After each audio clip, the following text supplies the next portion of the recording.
Hello, and welcome to ArtSpeak Collective's second virtual art event. I'm Lori Murray, one of the founding members of ArtSpeak Collective, and we're a diverse group of professional artists who are committed to the idea that art has a voice. We're interested in examining issues which command the national attention through the lens of art. Today's topic, Monumental Changes, Reconciling History with Art, won't rehash the question of whether monuments should be torn down or perhaps contextualized with signage to tell the actual history behind them. To us, memorializing people whose major claim to fame was enforcing slavery and oppression is just wrong. Shouldn't public art be democratic to give all of us a sense of identity and comfort and pride? America's history needs to be retold with honesty. What role can art play in that process? Monuments can be seen and touched, climbed on, all for free. They're the only art some people ever encounter. So how do we make art more accessible to everyone? Our three guests are all renowned artists who exhibit internationally as well as throughout the United States.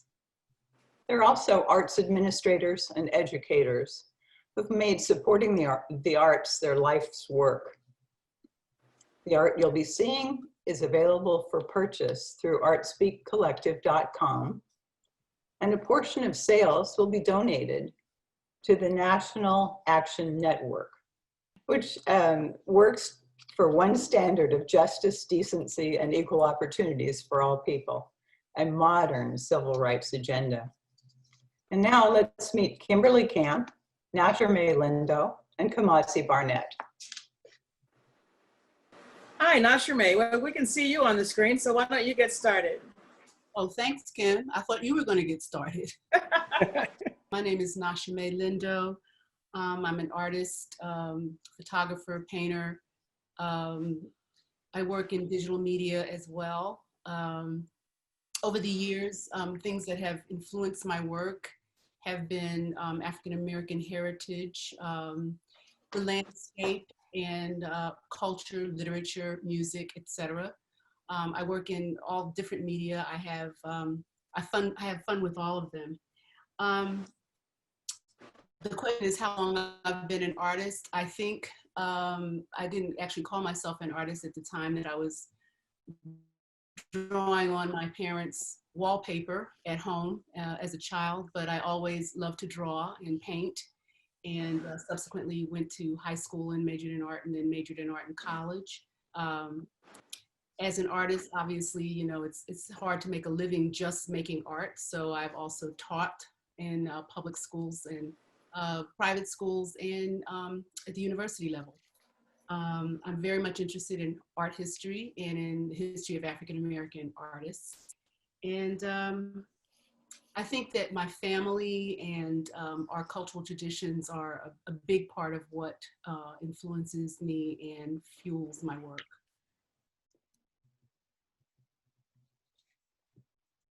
Anybody else?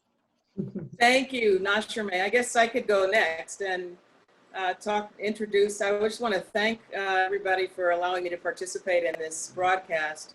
When I got the call about the video, I wasn't quite sure what the goal of it was, because there's so much going on right now in terms of re-identifying our nation's character and looking at the incredible international movement there is on anti-Blackness. The question came up about monuments and the role that artists play. I think that artists have a dual role in society. One of them is to create, and I'm a painter and a doll maker. Some people say my dolls defy definition. I tell them that they shouldn't take themselves so seriously.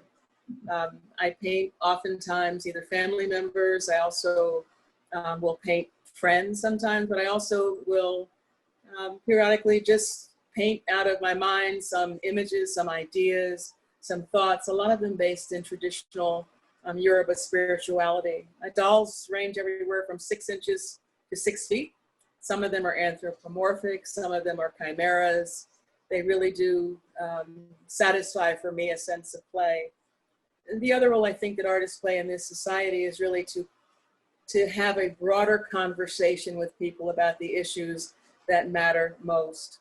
As artists, we walk in those dual realities, and sometimes we are relegated to just being makers, when in fact we're very deep thinkers about the world around us, and this whole notion of monuments and what happens with them. And you know, for us, the art museum is the monument.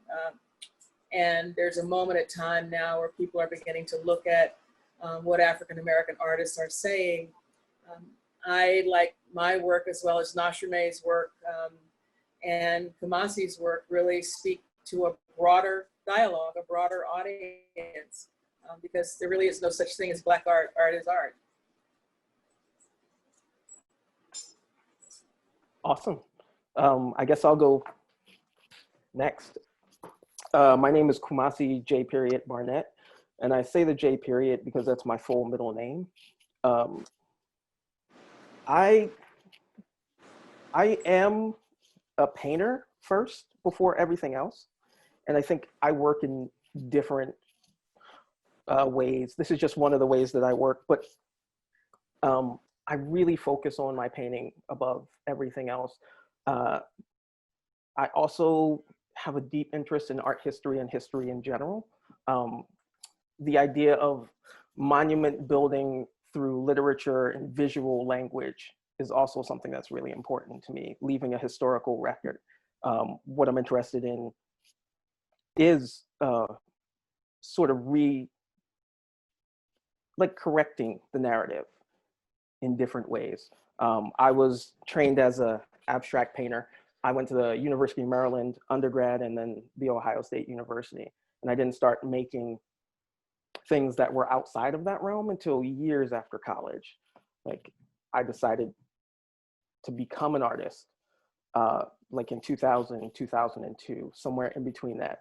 And I only say become an artist because that was a conscious choice that this is what the rest of my life was going to be. And I think that's a really pivotal moment for me. What I do with this work, I guess I'll talk about a little bit more when we're going through slides.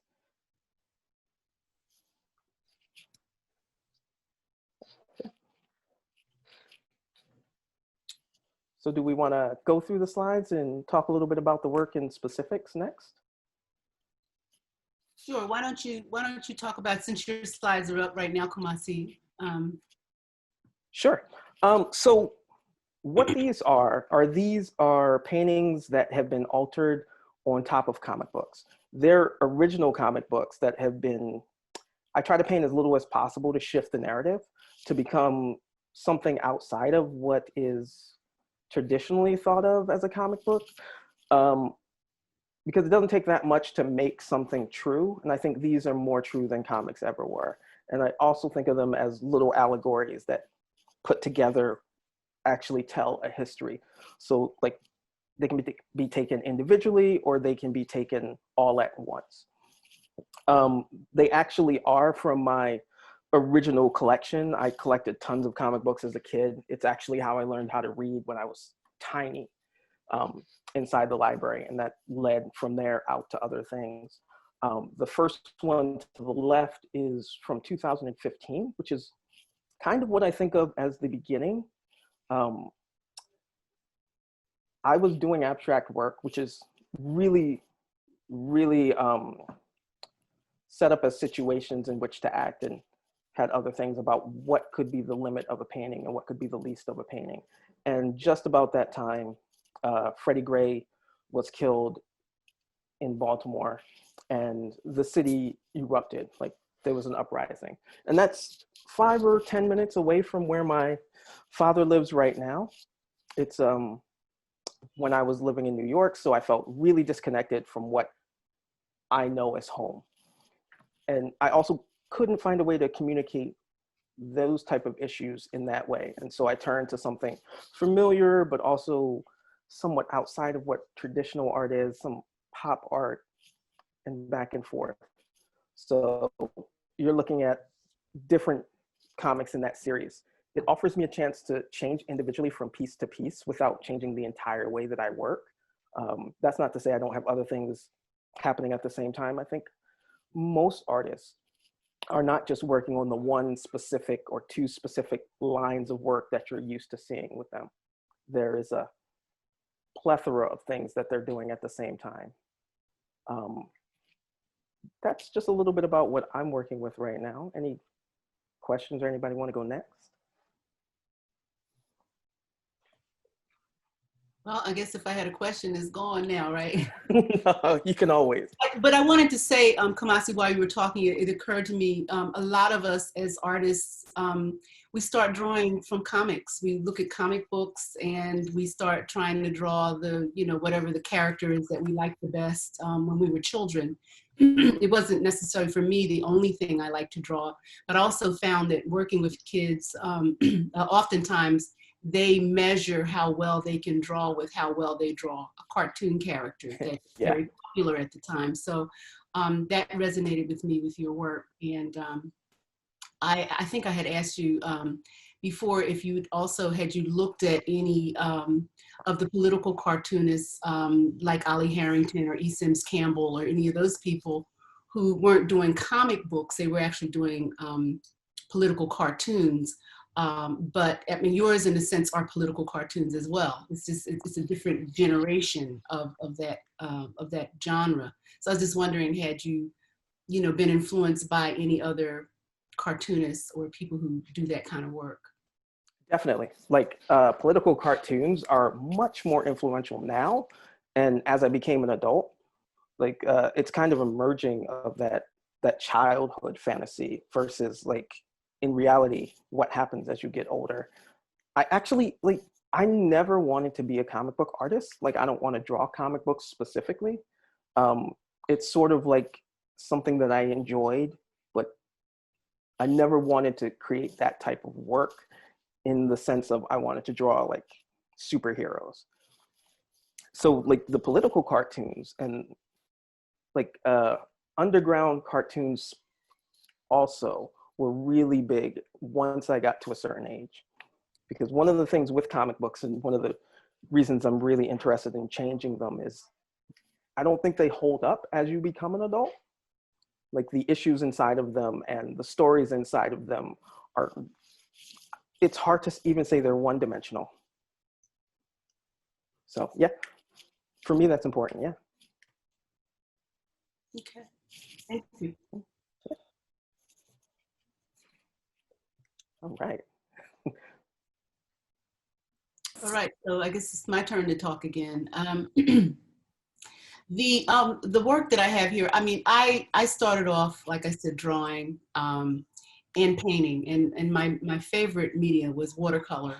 And I found that painting plein air, watercolor landscapes, nature, the environment, were things that really resonated with me and inspired me to paint. And for many years, in terms of looking at the hierarchy of art and how African-American artists have often been, to Kim's point, kind of ghettoized into this area where we were supposed to be doing, quote, Black art, end quote.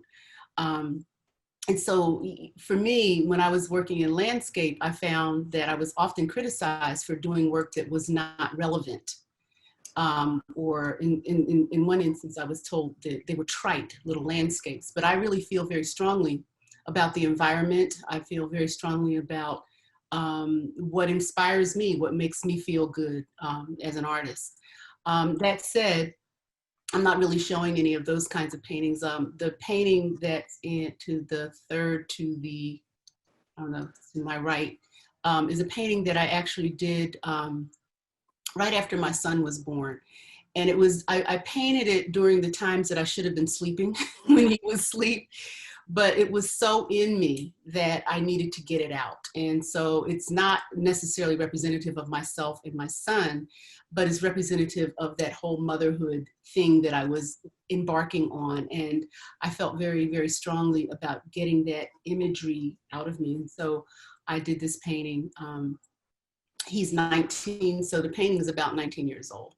And I really haven't shown it very much. There was a whole series of paintings I did around that time. But again, when you have a new baby, it's hard to get that kind of work done. So they happen few and far between. In terms of photography, one of the things that influenced me to take up photography was the fact that I was doing landscape painting, and the light changes constantly when you're working in plein air. And so I started taking a camera to capture certain imagery, certain light, certain colors, so that I could bring it home and work on it after all those changes happened.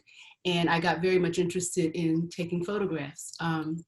So the two pieces on the very far left, my left, are a combination of photographs that I took of the sea, and two assemblages that I put together. I call them round tuits. And it's kind of based on a joke where somebody told me, yeah, they gave me this little round thing, and they said, you know, so for all the things for procrastinators, all the things that you said you were going to do when you got around to it, now you haven't got an excuse anymore because here's your round to it. So I started making these things called round tuits. And I like the idea of working in the circular format in the Tondo style. I was first influenced to do that kind of work by an artist in Philadelphia named Roland Ayers. And Roland was probably the first professional African-American artist that I ever met. And he worked in this circular sort of Tondo format. And I just love the idea of doing that. And so I started doing these paintings on circular canvases, and then I started adding things. And I've always kind of made things like that. I've always liked to collage and, you know, collect beads and little toys and keys and instruments and incorporate them in my work. So these two round tuits, one is the one on the far left is called Gemini.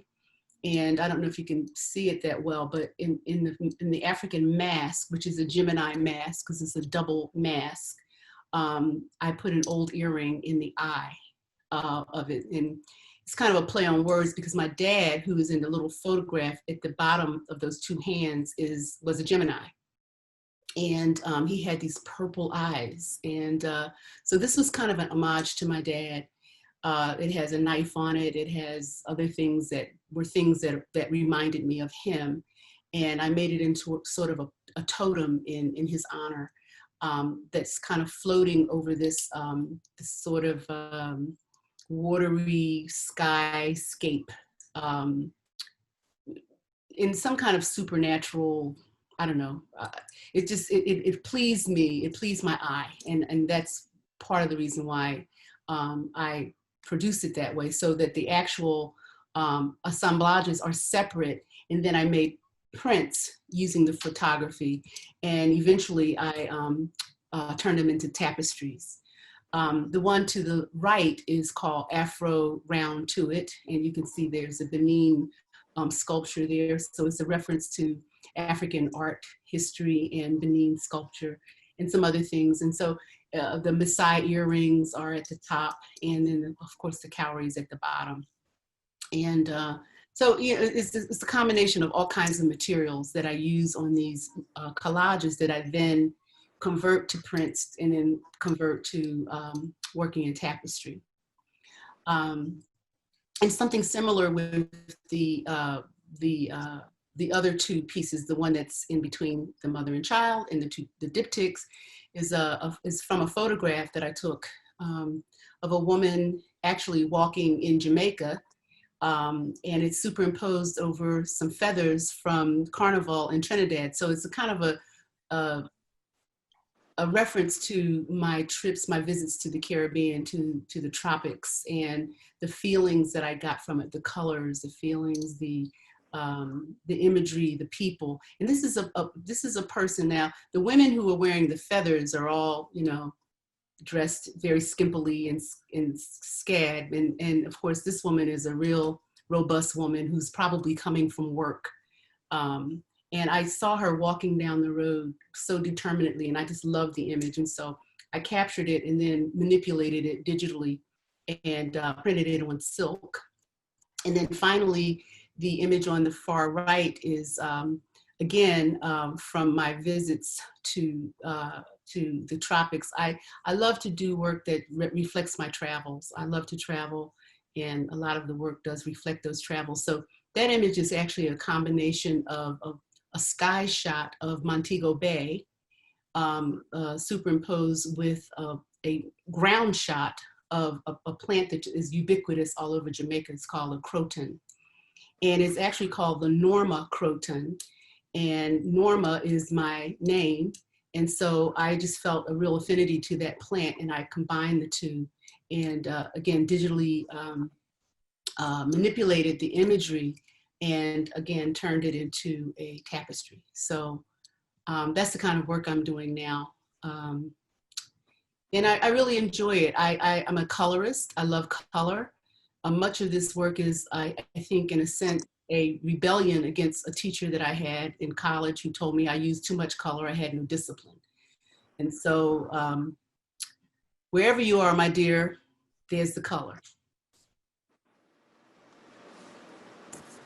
Well, I guess it's my turn to go next, and I will, I had to laugh as I was listening to Nashime talk about the influence that this faculty member had on her, because I remember one of my teachers at the University of Pittsburgh told me she would rather dig ditches than bastardize her talent by painting realistically, to which I said, I will get you a shovel. You know, I think that one of the challenges as African-American artists, I know for me, was this idea that people always wanted me to fit in a particular mold, a particular way of working, that on the one hand, we got called sort of trite and uninteresting because our subject matter was our world, when that was never talked about with white artists. It was, they were painting their world and theirs was the art world, but mine was supposed to be the Black world. That being said, most of the pieces that I do, as Nashime suggested, I love color as well. And I really try to capture the humanity in my subjects so that people, regardless of their age, race, background, nationality, class, all of that, can see the relationship that there is between a mother and a child, two brothers, cousins, uncles and nieces playing together, so that the feelings, the emotions that people carry go beyond the superficial. And you can begin to see those relationships as being your own. You know, one of the greatest compliments I got, one of my collectors out in Washington State, who purchased a painting of my dad and three of his brothers when they were teenagers. And Carl said to me, it reminds me of me and my sons. And I wanted to paint Mary in a bright red dress, because that would be a color when she was alive that she would not dare wear unless she was given permission to. So I gave her permission to do that. And I actually had one of the arts organizations in Jersey had asked me to submit an image for an article that I had written about the importance of supporting visual artists during the pandemic. And she jokingly said to me, you might want to send another image that doesn't scare the white people. It's an example of what it is that those microaggressions that you have to deal with on a regular basis. And so I sent back photographs of Wild Bill Hickok and Annie Oakley and all of those 19th century figures of the Wild West who made their living out in the Wild West, and they always posed proudly with their firearm. So that she is Black doesn't mean that she can't hold a gun. And this piece is actually now on exhibition at Chashawa in Mattawan. The exhibition just opened up last week. It's called Thoughts and Prayers, Another Round of Vacant Stares. It's available online for you to see. And if you go to my website, and you'll get the information later, you'll be able to see the exhibition in its entirety, and it's a virtual tour. And then there are dolls, which really do come from a whole different place in my head. For me, they're play. I use a variety of materials. I use all different kinds of clay bodies. I use semi-precious stones. I use a myriad mixture of fibers, textiles, beads. Like Nashime, I've had the privilege of doing a lot of international travel. And every place I went, I would always try to collect beads or fabric or things that were specific to a region or an area. And then when I get ready to make dolls, and I usually make them in a batch because the heads, hands, feet they're the longer part of the process, and that they have to be fired, or they have to dry, or they have to be cured or sealed. So I'll usually make a bunch of those first. And then when I go back and get ready to start assembling, I'll look in the box and ask which head wants to go first. That doll actually sort of becomes the spirit of the table. And it's usually that first one that I'll finish from start to finish, and then set it up on my table, and it sort of shepherds the rest of them through. The images in many instances are ones that are just really informed by what the head tells me it wants to be. The piece with the black polka dots with his head held proudly in the sky, the title of that is So He Say. And there's a sassiness to it that I just really find funny. It is paper clay, it has vinyl, leather, a bison tooth around his neck, and glass beads. George, who is my goat, his head is paper clay. His eyes are onyx. He has a wonderful fake fur for his skin. He does have hooves, for 4 sets of hooves. And he has a Ghanaian brass bell around his neck, strung on glass beads. I enjoy making my dolls. They make me laugh. People try to make them out of sculpture, and I've always said, I get to call them dolls if I want to. But what's fascinating to me, I can't tell you how many people will look at my work and ask if I make voodoo dolls. And it again is another one of those things that takes us back and reminds us of that place that people would like to put us in as African-American artists. I've developed a variety of different responses to that. Sometimes they sound a little bit more angry. Sometimes they're a little bit more playful. But I always end up saying to somebody, I'm not from Haiti and I don't practice voodoo, so why would you ask me that? There is a sophistication to the work that every artist does when you've been doing it for your whole life and you've been working in a particular genre and you perfect it.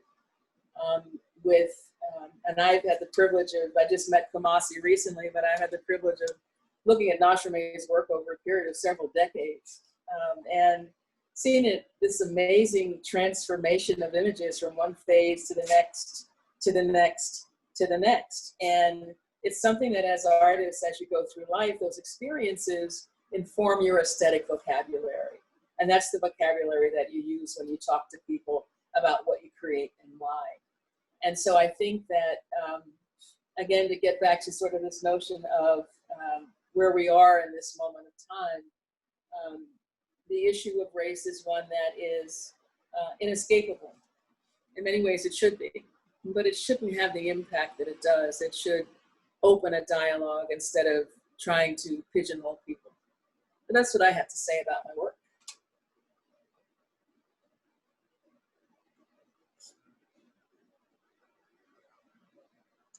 Unmute yourself, Nashime.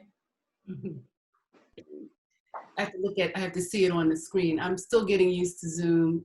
It's not my favorite ride. But anyway, we talked a lot about monuments and racism and this whole notion of destruction of monuments. And it's interesting to me because here in San Francisco, recently, well, actually not so recently, it's been in discussion for a while, the idea of putting up a monument to women, because most of the monuments around the city of San Francisco, and this is pre-COVID, this whole monument discussion that we've been having recently, to put up a monument for women. And one of the first women who was recommended to be memorialized was Maya Angelou. And so they set up a competitive program for artists to submit their ideas, and a woman named Lava Thomas, who is a friend, won the competition. And then they retracted it because the person who had written the legislation for funding the monuments didn't like her perspective, and her perspective was not the European style classical monument, the guy on the horse with one foot up kind of thing. it was a book, and she does beautiful drawings, and she's done this beautiful image of Maya Angelou and with a quote from her. And they didn't like it. And so they retracted the commission to her. And Lava was not the person to do that to. So it's been an ongoing debate. I think just last week there was an article in LA Times about it, and it became even more relevant given the fact that we are now in the era of taking monuments down. I've often wondered about these monuments. I know growing up in Philadelphia, they're all over the place. They're all through Fairmount Park. And I often would walk past and not really pay that much attention because they were so ubiquitous. But I remember moving to Baltimore and speaking of museums as monuments, and monuments to Western culture, to a certain way of looking at the world and at things. And the idea that at the time that I moved to Baltimore, the idea that museums were these uninviting places because they were like these temples to art, and they wanted to invite more of the common people. So they started putting new entrances to the museums other than the big steps that you walk up with the big pillars on either side. Anyway, I digress, because the Baltimore Museum of Art, which is one of my favorite museums, some of my favorite artists are in that museum. And actually that museum was the reason I moved to Baltimore in the first place. However, I used to walk to work every day, and every day I would walk through this park past these two monuments. It was one monument, but two figures. And I, again, didn't pay a lot of attention to them until one morning I walked past those monuments, and there was a Civil War reenactment going on all around the monuments in the park across the museum. And I felt like I had gone back in time, because everybody was dressed in 19th century clothing, 18th, 19th century clothing. And they had on Confederate uniforms, and they had the Confederate flags. And these monuments were to Robert E. Lee and Stonewall Jackson. It was a double horse, two guys on a horse kind of thing. They were marching all around and waving their flags, and I was invisible to them. So I remember going into the museum and asking the guard, I just saw something very strange. Am I hallucinating? It's Martin Luther King's birthday, first of all, today, which was the day that this was happening. And where did these people come from? I've never seen them before.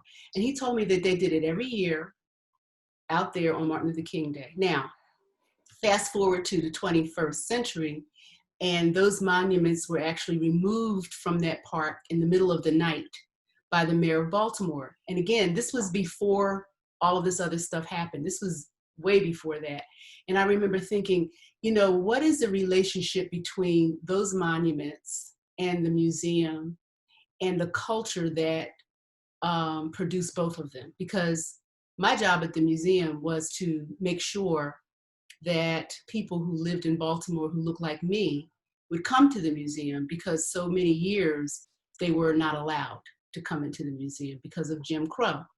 And so here we had this situation where there was this symbolic monument to white supremacy across from one that was not quite so symbolic and not quite so forthright. And then I started thinking about other monuments around the city of Baltimore, because again, I had grown up in Philly and not really paid that much attention. And right there on Charles Street is a huge monument. You literally have to drive around it, because it's right in the middle of the intersection, of Roger B. Taney. And I remember thinking, why do the people of Baltimore have the statue of Roger B. Taney still here?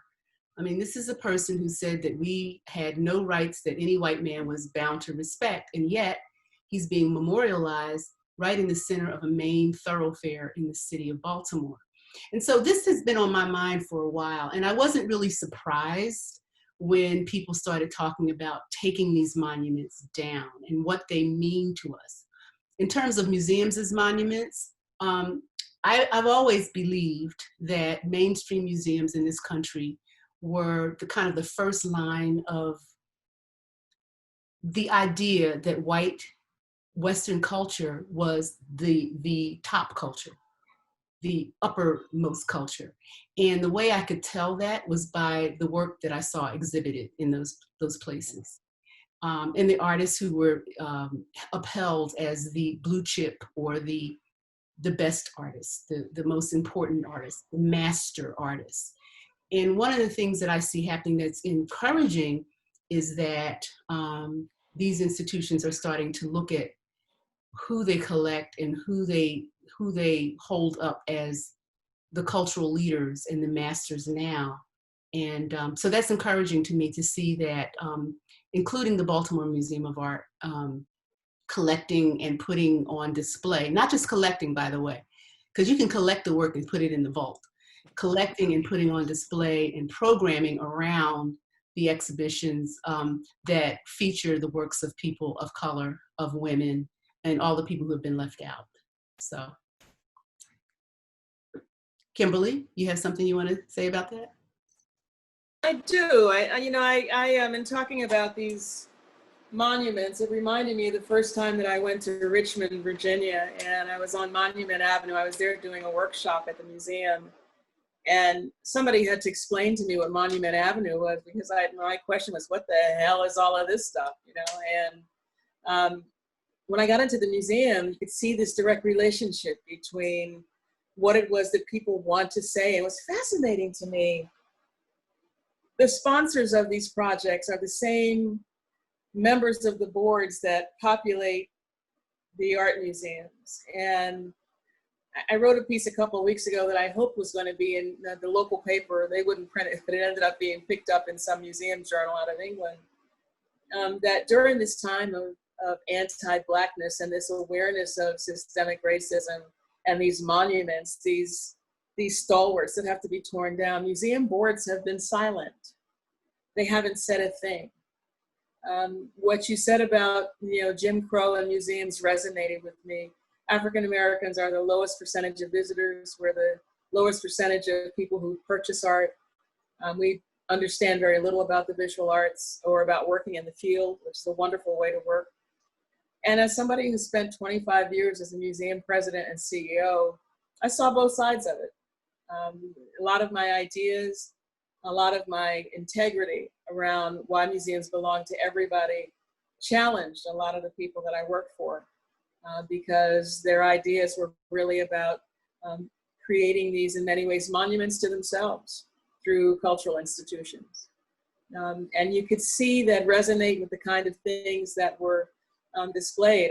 Some people know that I ran the Barnes Foundation for 7 years. I was the first professional director in the history of the foundation. And one of the ideas that continues to rile people is this challenge of, you know, if Barnes was so committed to African Americans, why is the collection what it was? And I said, why wouldn't it be? Because there is no such thing as Black art. There's art, period. And there are ideas about what art is supposed to do for people. So for me, the monument, this notion of the art museum as monument, is one that needs to be redesigned, repurposed, so that it's more inclusive of broader ideas about work. The whole conversation that goes on about the willingness of some cultures to create and then allow those creations to dissipate, to dissolve, to one day no longer exist, flies in the face of Western thinking about art and this notion that things have to exist in perpetuity. A lot of museums are populated with objects that come from other places that people covet, from sort of the grass is always greener. And I got into a really difficult conversation with a friend in the museum field. And I said, imagine if museums had to actually mine their own communities to get their masterpieces, if they had to sort of give everybody else's stuff back and discover the work of a Nashormeh Lindo or a Kumasi Barnett, that they actually had to go in and look at who was in their community, who was doing amazing things, and bring those things in, how it would shift the dynamic of how their audiences even think about who are makers, what do we value, what are the images that are so strong and so important. Well, I have that piece in my collection, yay. So, you know, that's sort of my thinking around this whole idea of monuments. And I think it's critical that artists be invited to the table to have these conversations. We're not just empty vessels. We think deeply about the world. We have a lot of things to say. And I think that there has always been, in this country in particular, a stymieing of the voice of the artist. And there's a hierarchy to how the voices are allowed to be heard. And now is the time to really restructure that so we have a richer future in mind. Kumasi, I'd love to hear what you think about this whole idea of monuments and what role that plays in your art or not. Well, I mean, when I think about the monument, and it's really interesting that you guys brought this up, but I am from Baltimore. So the BMA is a big part of my growing up in my life, and didn't go there before I reached the 20s, like mid-20s. And at some point they made it completely free as if to invite people in. And that wasn't really something that you heard. Like if you just lived in the community, it's something that you heard. The BMA is here, but it's not of here for the people who live here. And I spent quite like 7 or 8 years living in Richmond, and driving down Monument Alley, like Monument Street, was surreal almost, because you go down the street and you go general after general after general after general Arthur Ashe, all the way down at the end of the street, a late edition. The museum as this monument has always been like a first line of exclusion. Like it's not, oh, we want to see this work. It's, you don't fit the mold. You've got to come back when you're a little more like this. Okay, I like this, but can you paint it on a big scale? I like this, but why are you painting this? It's too colorful. What do you think about this? Like, are you listening to music while you paint this? It's like this specific set of gates to jump to get into that context. And it's really not about like the work at all. It's about how the work fits into the preconceived notion of the people who are running these museums. And the people who are running these museums are 20, 30, 40 years behind what is actually out in the world. And they've been in this position for so long that they don't really realize how far behind the world in general, the thoughts of the world is. Like when I was making abstract work, I was very troubled by the amount of Black, Caribbean, African abstract painters of color who were never even considered. And I wasn't like the best abstractist, and I wasn't thinking that I needed that place, but there were people I saw consistently who could meet that monumental scale, design, thought process, conceptualism that weren't even considered because they weren't making stereotypical African work or stereotypical Black work from America. This hierarchy is one of the things that I think this era can bring down. Like the idea that if you're not fitting into that mold, you're not valued in the same sense. I'm hopeful, but not optimistic, because it's almost like the art schools that have completely monolithically white professors. And there's this idea that we're waiting for the old guard to die so the new people can take over. And the new people are just trained by the old guard. So I think right now we have to decide that there is a shift. Like me personally, and I don't know that that's going to happen, but I'm really excited about where it's going. Like I'm excited for the next generation. I think they're amazing. And like if the community I'm in is just it's a beautiful city, but it's such a split city where you will have that monument. Because I live not far from the BMA now. It's maybe 10-minute walk from here. So like seeing that monument come down and be an empty statue to nothing. And there are several right around this area. It gives me hope in that we're moving in the right direction, even if it is temporary. But my question for you two would be sort of, how do we sustain this movement? Like, because what we have right now is we have people outside, and even though the news organization have moved on from covering protests because there isn't any violence inside of it. There isn't any incitement. We still have movement that is happening, and it is consistently moving forward. How do we sustain this inside and outside of the artistic community? You know, I remember years ago, it had to be more than 30 years ago, I was at a program. Keith Morrison, the artist, was at the Art Alliance in Philadelphia. And it was a big deal that there was an African Caribbean artist at the Art Alliance because it was notoriously all white. And I'm sitting there listening, and I was sitting with my uncle, who had just become a member of the Alliance. And Keith Morrison said something I've never forgotten. And he said that the traditions in our community are cast to the wind. And so every generation feels this need to sort of reinvent them because there's nowhere to find them. They're not set in stone anywhere. And that's not the case with the dominant culture, with Western European culture. The traditions are remembered, the makers are remembered, they're celebrated, they're referenced for their innovation as it moves from one generation to the next. And this moment in time has happened before. And the last time was in the late 80s. I was at the Smithsonian Institution. I remember the thing was diversity. At that time, there were 120 roughly senior administration people working out of the castle at the Smithsonian, which is where the secretary and the undersecretaries and all that were. And I think there were 17 people of color. It had never been that high before. And Claudine Brown was there starting the African American Museum on the Mall.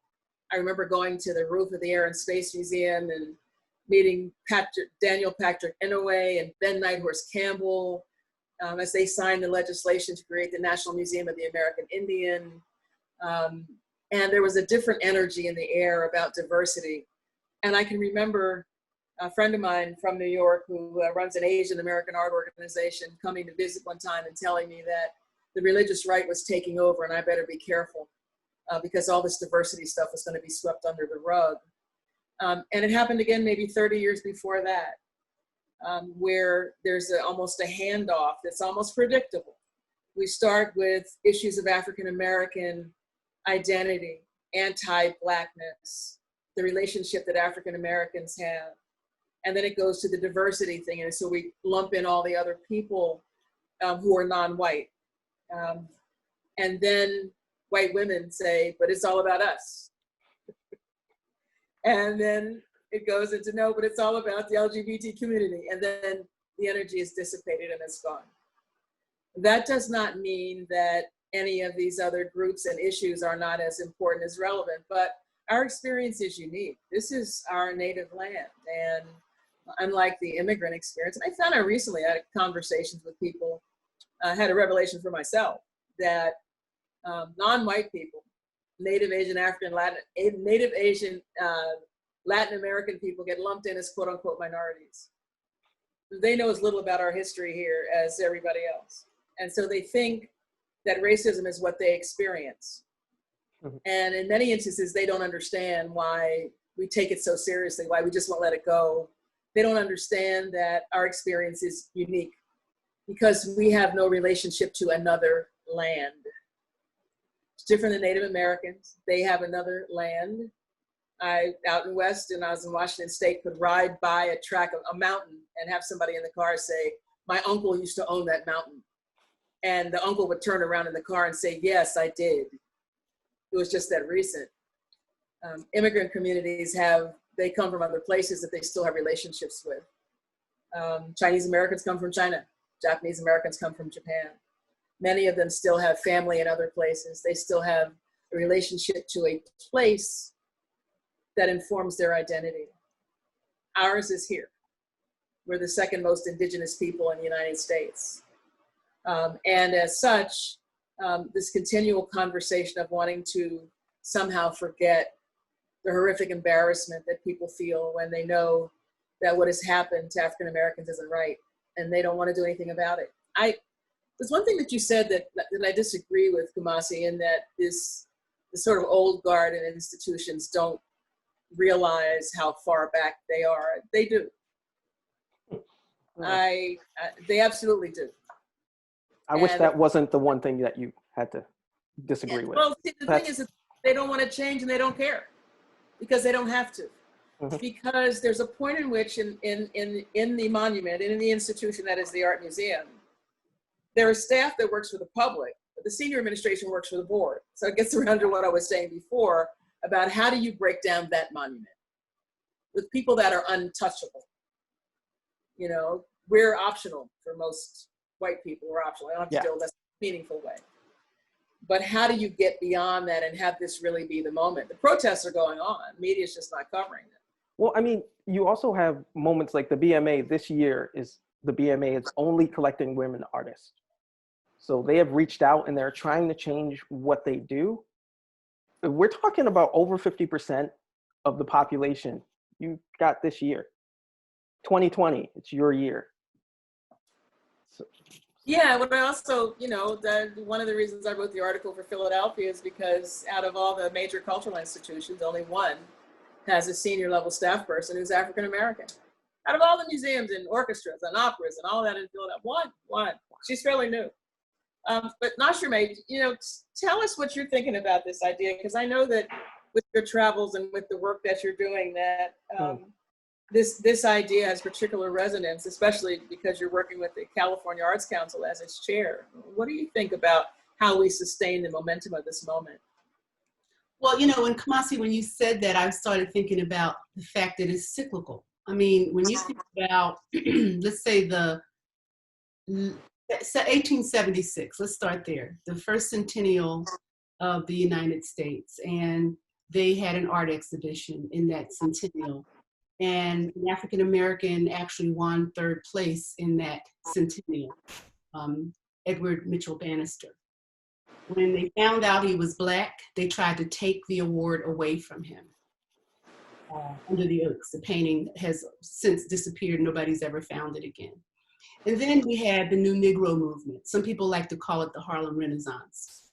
I like the term New Negro Movement better because I think that it's more reflective of the political stance that African Americans and the country was taking in the wake of the end of slavery and Reconstruction, when African Americans came out of that kind of old way of thinking and being, i.e. slaves, or the enslaved, to being the new Negro. They had, you know, the right to vote. They started migrating, and there was a whole movement towards developing an art form that was specifically African American, where, for instance, Du Bois and Charles Spurgeon Johnson and some of those other people who were leaders, James Weldon Johnson, the so-called old guard, were encouraging younger artists to look to the ancestral arts, because what do we have that's ours? And so the New Negro Movement jumped off, and the so-called Harlem Renaissance jumped off, and African-American art and music and culture was the flavor of the year. And of course, the next time we got, you know, that cycle came back around was during the WPA, when African-American artists were able to get employed through that program. Then you had the Civil Rights Movement, and you had organizations like Spiral that came out. And again, you know, because of the political push, the arts were a part of that. And you had the Black Arts Movement. So it's been cyclical. It's happened over and over again, around and around. And for example, I worked at the Baltimore Museum of Art. Like I said, they hired me to come and encourage the Black community, which was the majority community in Baltimore, to come to the museum and unlearn what they had been taught, which was, you're not welcome here. And aside from that was the fact that, you know, between the museum in Newark, I think it was the Newark Museum, had the first survey African American art exhibition in 1938 or something like that. Baltimore had the second one.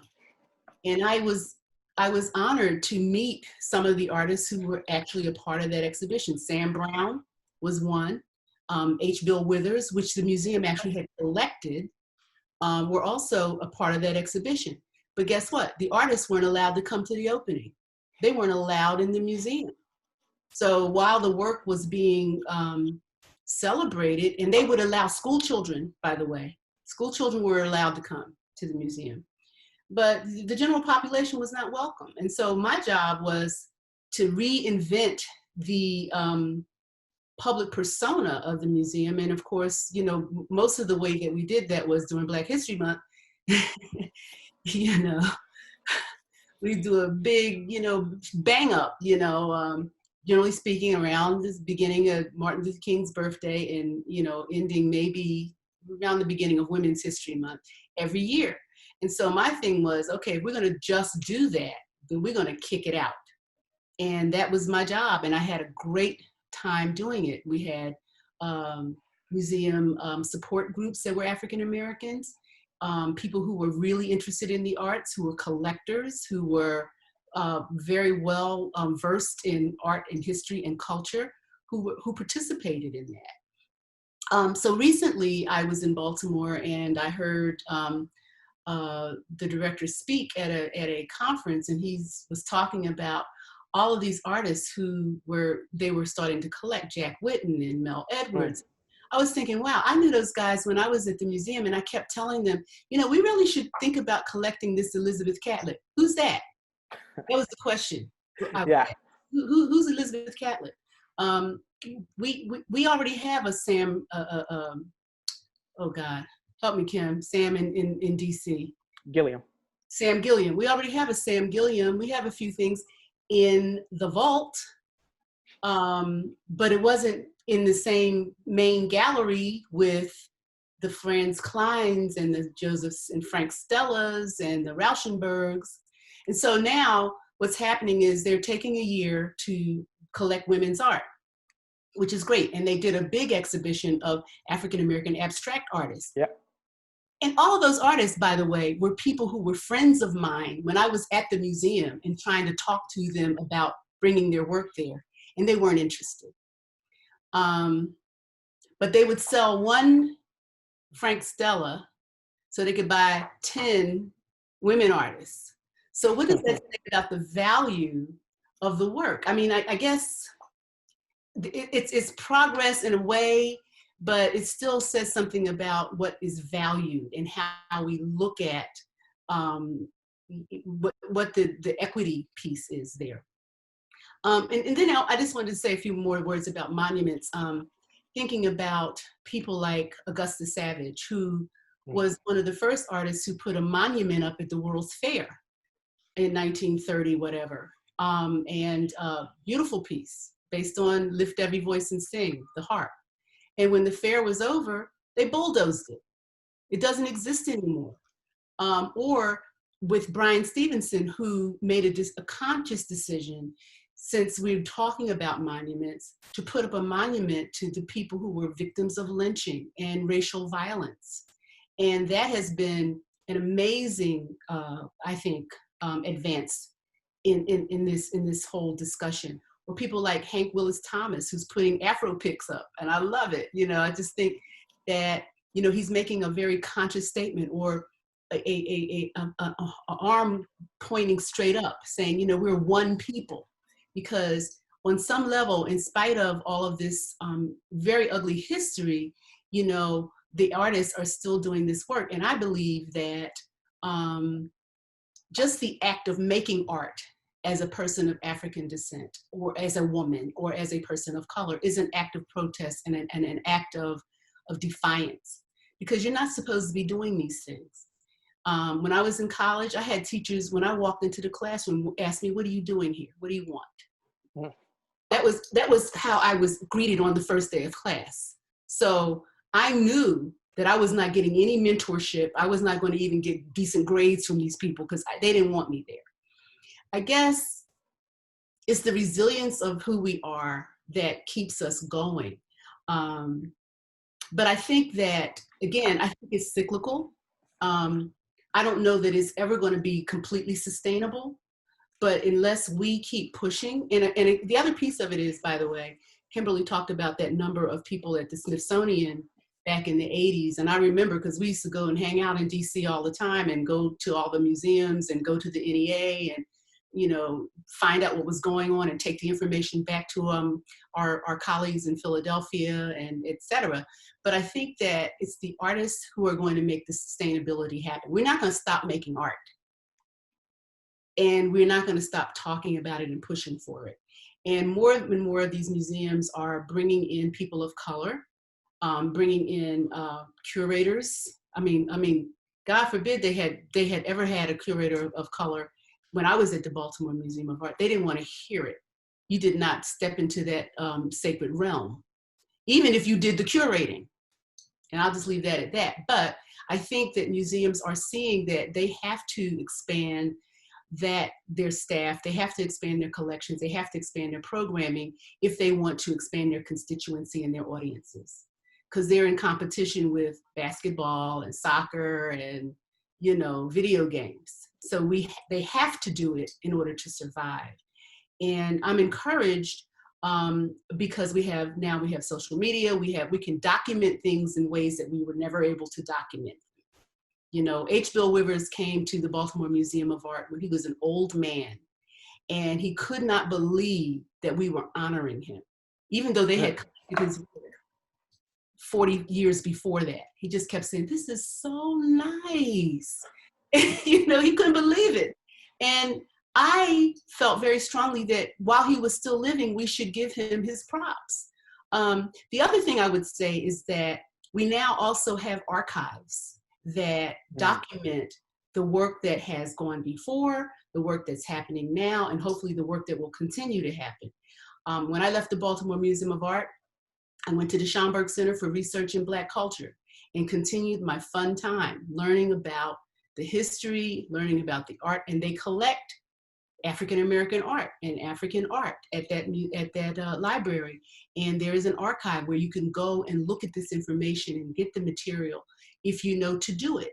And I would certainly encourage any artist who's looking at this today, including Kimberly and Kumasi, if you don't have a file at the Schomburg Center for Research in Black Culture, you should get it there.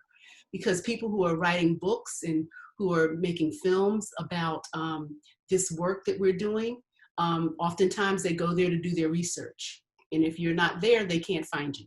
So it's part of it is us doing that work as well. It's not just, you know, going up in your garret and painting and not talking to anybody. It's also about documenting your work and talking about what you're doing and communicating with people so that it doesn't get lost. You know, it's interesting, Nashime, that as you talked about the elders in the community and people not being celebrated, I remember the artist Beverly Buchanan, who was an amazing artist. And when I was at the museum in Detroit, the Charles Wright Museum, we invited her to do a solo exhibition. And she said it was the first one in an African-American museum. She had never been invited to do a solo exhibition at an African-American museum. I wanted to ask the question about, you know, how do we change the notion that ghettoizes African-American artists and dictates the parameters of how we're supposed to create. I remember just actually in February, I was at the American Craft Council show and I had my dolls and I'm sitting in the booth and I have my, you know, my badge on, and I would say that 1 in 5 people walked in my booth and asked me if I made the dolls. And I first started saying, well, yeah, you know, like they have this thing where you like take pictures of stuff you made and you send them in, and if they let you come, you have to sit with the stuff you made. And it was, no, I was just wondering, like, did you make them? And I was like, well, yes. I started answering it sarcastically. And I remember one woman said, I asked her, why did you ask me that? She said, well, they're so complex. I said, well, yeah, so why doesn't what I do match why do you think I'm not capable of doing this work? And, you know, you want to not think that it has something as superficial to do with race, but it makes, you know, gives you pause. It makes you wonder, how do we get past that moment? What do we do to try and change that dynamic? I think it's education, Kimberly. I mean, the Soul of a Nation exhibition was just here in San Francisco, which is the art of in the age of Black power. And they did all kinds of things with community educators and, you know, of course, the docents. And again, even though you're a museum docent, it doesn't necessarily mean that you know about equity or about other art. I remember being in Baltimore and David Driscoll, who was one of the people who has helped us to actually bring this art to the forefront from the 19th century to the present. There was an exhibition called Hidden Heritage, and there was a painting, I think I want to say it was a Tanner. I'm not sure which painting it was now, but I happened into the gallery when a docent was taking a group of young African-American children through the gallery. And she said, now these artists, they're good, but it's going to take them a couple of years or maybe a couple of 100 years to catch up with the artists in our old master galleries. And I caught her in the middle of telling the children this. And I thought, wow, you know, even though we're exposing children and people to these works, if that's how it's being interpreted, then that's also problematic. And so I think education is really key. And I think artists have to educate themselves first and foremost, even though some people feel like they're in that rarefied air where they don't need to do that. But I really believe that it's important in order for the continuity in this sort of sustainability to happen, to educate people about what we do, what we can do, and to recognize the fact that it's been suppressed. I mean, this is work that has been there, it's been going on for many years. I'll give you another example. I had a student ask me about Black women artists in the 19th century. And, you know, you can talk about Edmonia Lewis, you can mention, you know, Meta Warwick Fuller and a couple of other, but she said, well, what about in Philadelphia? And it turns out there was this woman who was doing watercolor paintings and botanical paintings and embroidery and quilting, and nobody talks about these people. So even in the academy where people are learning this information, it's art history, there's still so much more that has not been revealed or has not been explored. So we have a lot of work to do, but I do believe that, again, with our young people and with the social media and with the digital media, that you can't hide it anymore. You can't hide this stuff. It's out there. And I mean, even today we're recording this. And so somebody can go back and look at it and say, wow, you know, they said da da da, or they said this and that. And I'm going to look that up and check it out. I think that that's a big part of it. I think that you just got to educate people. People don't realize that Claudine Brown was at the Smithsonian setting up that African American Museum of History and Culture. They don't realize how many people were behind that, besides the people who have been put to the forefront around it now. All of the people who were working at the Smithsonian back in the 80s and 60s, and, you know, when I think about, oh my God, I can't even start to name some of the people who were influential to me as a museum professional, as a person in museum education. They were African Americans, but people don't know their names necessarily. And they weren't doing the work to be known. They were doing the work to get the work done.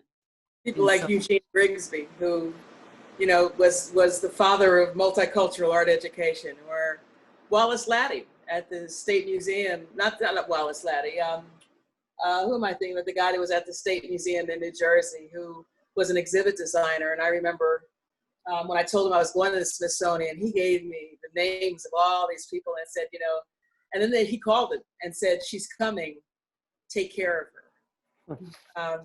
And so I had people watching out for me who had been at the institution 30, 35 years, giving me these little snippets of wisdom and things that I needed to know in order to be able to survive that environment. What's the guy who was at the Anacostia, Kim? John Kincaid. These are people who were doing this work, and we are standing on their shoulders, even though you may not know their names. Jim Mayo. Zora is the head of education there. Zora Neale Hurston. Not Zora Neale Hurston. Zora Felton. Huh? Zora Felton. Yes. So, I mean, we could go on and on. Deborah Willis at the Schomburg Center. Oh my God, Deirdre Bibby, who was in New York. Bernice Johnson-Ray. At the Studio Museum in Harlem. Right. You know, Daryl Mackey in Philadelphia. I mean, there's people who have just been doing this work for many, many years. Molly Conway, right. That's right. And so education, I think, is key. And I know that sounds very, you know, kind of pat to say that, but you know, even when I was teaching at City College and I had a book on African American art history that my students used, there was so much that was missing. I mean, and Sharon Patton did a great job writing that book, but there was only so much she could get in that one book, and B, there's so much more that's happened since then. And so we have to continue to do this work and educate. And Edna Andrade told me many years ago, she was actually a white woman painter who was at the Pennsylvania Academy of Fine Arts. And I asked her, I said, if you had any advice to give to a young artist, what would you say? And she said, keep working. Keep working. And I always remembered that. It's important that we just keep doing the work. Kumasi, what do you think of how we maintain the energy of this moment? I know we want to leave some time if we have questions from some of the people that have joined us this evening, but I wanted to give you some time to respond to that last question about how we keep this, how do we keep from being ghettoized? How do we? Well, I think what you were talking about with the education is key. The reason I didn't go to MICA was because I needed the art history. And so I went to Maryland, and Professor Driscoll was there. And like, it's incredible because the documentation goes both forward, like I have to document myself and the people around me who are doing work, but it also goes backwards. So like everyone I'm looking at, everyone who inspired me might not necessarily have the documentation that like the kids that I teach might not be able to find a book that explains the stuff that I researched on the people who I really am interested in. Like it's really hard to find Richard Matthews books, or even Norman Lewis, and Sam Gilliam, who's like my favorite painter ever.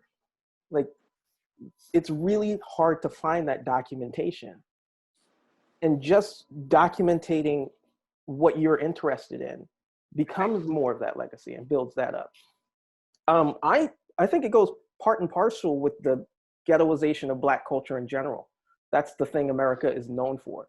If they can sell it, they will love it, but not from the people who created it. Right. Amazing. An interesting point you just made, because I just saw an article, I don't know if you sent it to me, Kimberly, about this sale at Christie's, because, as we're saying now, Black art is the flavor of the month, and people are buying it in droves, and Christie's is actually auctioning the work off, and they came up with a contract for the buyers that if they bought the work, they could not flip it for 5 years without giving the artist a commission, because what's happening is this work is selling oftentimes at 100% or even more, 300% more than the artist originally sold it for. And so the artists are still losing out, not only in terms of documentation, because you just mentioned documentation, and that's one of the reasons why we have to push for monographs on these different artists. Richard Mayhew, you said Richard Matthews. Did you mean Richard Mayhew? Yeah, I said Richard Mayhew. Yeah. Now, Mr. Mayhew just had a new book put out during the pandemic, and so he has a new catalog that just came out, and he was really mad because the pandemic canceled his show in New York. And Mr. Mayhew's 95 years old. Now, I have to say that when the Soul of a Nation exhibition came into being in London, I think at the Tate Modern, they started the exhibition in 1963 with Spiral and the Civil Rights March on Washington, and the fact that A. Philip Randolph had gone to Romare Bearden and I'm sorry, I can't think of the guy's name. Anyway, he had gone to these leader artists who had come out of the Harlem Renaissance era and said, we need the visual artists as part of this movement. And so Spiral kind of grew out of that. And yet, when they did this exhibition in 2019, they left Richard Mayhew out of the conversation. They didn't include his work. They didn't interview him. They didn't talk to him. And when it came to San Francisco, he called me and he was like, they think I'm dead. They don't think and he was 94 years old. And I thought, you can't bring that show here and ignore him. Right. He is one of our elders. If he was, I don't know, let's say Franz Klein or somebody of the same ilk from the same era who was white, there's no way he would have been treated that way. And so they included his work in the show here. And then when the show was over, the curator refused to meet him. I tried to introduce them. He said, I don't have time, and walked away. And so even though the exhibition was celebrating African-American art, the elder who was in the show, who was still living, was dissed. And I'm sorry I have to say this in a public forum, but I was so angry and insulted by this young man who happened to be white, I'm not gonna say any names, that he didn't think that it was important for him to speak to this gentleman after he had completely left him out of the exhibition. Didn't talk to him. There's a museum in Philadelphia that did a show of African-American artists a couple of years ago, and there were 4 generations of artists at the opening. And none of the people at the museum acted like they knew who they were. They didn't have a photographer there. And I went up to someone and I said, you may never have these artists in a room together again. Some of these artists in the room were 95, 96 years old, talking to their students whose work was also in the exhibition. And like, we should have had a photographer. Well, but again, it's about casting those traditions to the wind and not remembering that legacy that we leave. So it's almost as though we're left to reinvent it every time, as though somehow, we're the first ones that have done it, which is such a disservice. I don't know if we have any questions that have come from the audience, and we have a few minutes left We do to have entertain them. We have a question here. I'm sorry, Lori. Oh, well, we have a comment here, which is very nice. Reflecting on all your comments, it's unbelievable and yet believable that white people, even within the museum setting, continue to be so clueless about their inherent racist attitudes regarding the depth and the complexity and the quality and the range of work created by Black artists. So I'm also seeing a question from Tanya Dawkins. It says, great conversation. Are there countries who we can learn from in terms of progressive, innovative, and sustainable models, public and private support for the arts and artists? Which I think is a really important question, because if you think about it, in France, they have a Ministry of Culture. Why isn't there an art and cultural seat in the president's cabinet? We have the NEA, but the NEA could be disbanded at any moment. It's not a cabinet seat. It's not elevated to the same level as some countries. And I asked that same question. There are some countries where artists are given a living wage so that they can make art. There are countries where artists who are elders like Mr. Mayhew, who are honored for being national treasures, as opposed to being insulted and having to get up and speak on their own behalf. So I'm not sure what those countries are or what those models are, but I'm really interested in them. I have actually posed this question to the California Arts Council because I'm in California, and we look at how different states, support the arts in the public realm. And certainly there are states that have more money that they put towards the arts than others, but I'm not sure so much about different countries. I mean, I love to see what's in Japan. Japanese culture really does honor artists, not just painters, but craftsmen, in a way that I have always admired. Now, the challenge, even though they do that, because they're so monocultural, they're not challenged by having to figure out how to allow the voices of the less heard to be seen. The Ainu, the indigenous people of the island, are pretty much ignored. And they seem to be the only group, I'm not really sure, but the way that artists are treated there in Japan, I've always found fascinating. Our country was really good at it when the Obamas were in the White House. The Obamas went and they populated the White House with African-American art. It was beautiful. The Clinton administration, I remember getting a request for putting work in the vice president's house. They were actually collecting portfolios of American artists. And so that when visiting dignitaries came to the US, they would be able to purchase work from American artists and give it to them as a gift. That all went away with the current administration, and hopefully we'll recoup some of that. But I know Tanya's done a lot of work in the Caribbean and South America, Central and South America. She's one of my fellow Kellogg fellows. So I really appreciate her question. Yeah, and there's also a lot of countries that it goes hand in hand with the countries that support people. So like I know Germany has a better situation for artists, especially studying. And I spent some time in Denmark, and their support of artists through their entire education and after their education is strong.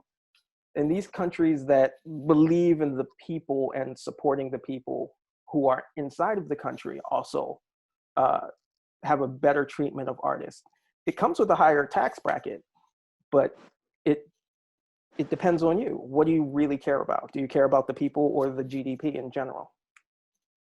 Or Germany, when the shutdowns happened, the German government approved 6,000 euros for artists, visual artists, so that they would survive the pandemic. And I remember trying to talk to people about why, with visual artists, our structure, our economy was different, and so our model was different. And so, what were arts councils and foundations going to do to help visual artists? I mean, we're not hurt by being in a shutdown, but we are hurt by not having access to the market. And at a time when now people are saying, oh, buy Black, support African-American businesses, support African-American artists, but the market isn't there because of the pandemic. So it makes a particular challenge. I don't know how we get past it, though. That's the question. Where are our allies in this conversation? How do we make this a moment where change happens? Well, Nasha, isn't that a big part of what you're doing in California? Well, I think, I like to think so. I've been on the council for almost 6 years now, and we have made some real changes in terms of funding. For one thing, the state legislature and the governor have increased our funding, and we're very, very thankful for that. And we also were in partnership with a corporation that partnered with us to set up a fellowship for emerging arts administrators of color. And part of the reason for that was we were going to these conferences that were national conferences of state arts agencies and different, and the Americans for the Arts, et cetera. And you look in the room, and if you just kind of blur your eyes and look, you just saw white faces and white hair. And so we all found it to be disturbing, not just the African Americans or people of color, but even the young white people who were working with us, who were saying, where are the young people? Where are who's going to carry on this work when these people are done, when they've retired? So we came up with this fellowship for arts administrators of color. We were lucky that we had this money set aside before COVID, because it could have gone away, but it didn't.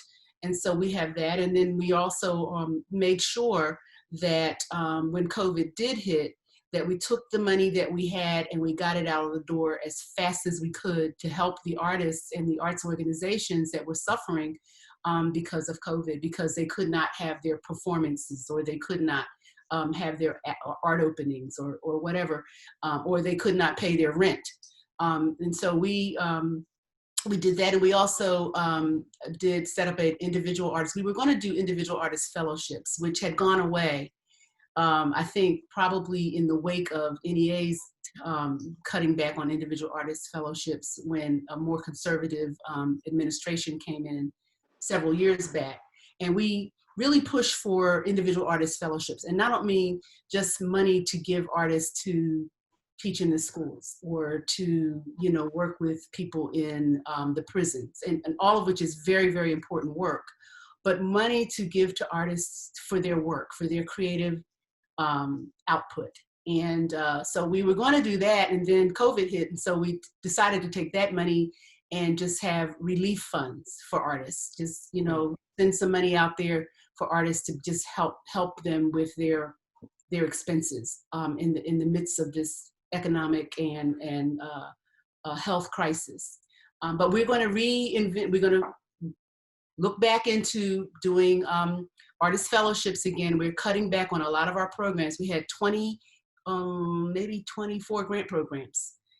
So we're cutting back all those grant programs. We're gonna look at operating funds, operating expenses, and individual artists to try to help get them out there. Now, the other thing is that I mentioned education. Believe it or not, California has very little arts education in the schools. Even though it's mandated, the schools do not have art education. And so my son, for example, went to a school in a community where the parents, the PTA, could pay an art teacher, pay a music teacher, pay a librarian, and pay a gym teacher because it's not in the school's budget.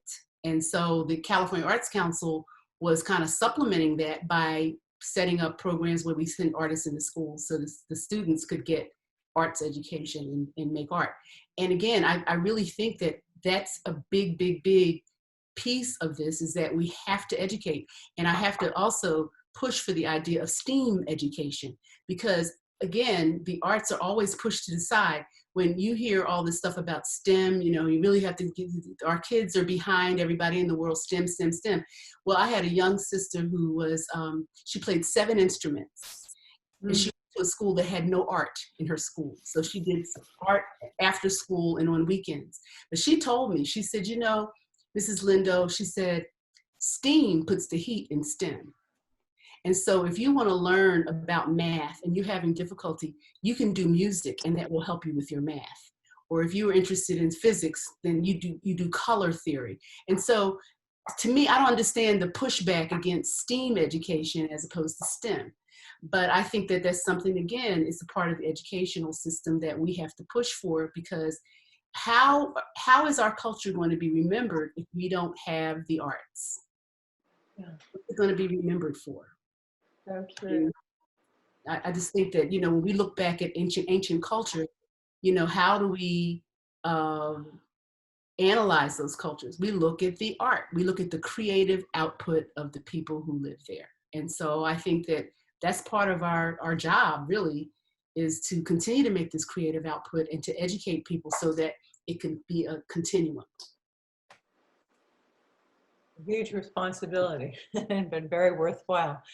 I keep getting comments belatedly. I'm sorry I missed the other one, but we have one now from Michelle Parchment. This is a very enlightening and engaging conversation. Thank you, Kimberly Camp. And I could be missing others, I don't know, but I do know that people are appreciating and enjoying hearing from all of you, as are we. If there are no further questions, we just cannot thank the 3 of you enough for your participation. And what you've had to say is so many things. It's heart-wrenching, it's illuminating, it's going to have me scrambling to Google to look up at least 100 names of fascinating sounding artists that I don't know about. And I'm sure a lot of other people are feeling the same way. For our audience, you can, if you missed any of it or would like to hear it again, this whole program has been recorded and you can get it later on the ArtSpeak Collective website.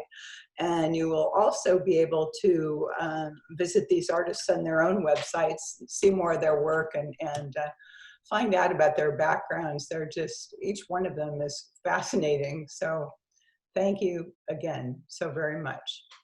Thank you for inviting us. Thank you. It was great. Thank you. It was It's been a pleasure.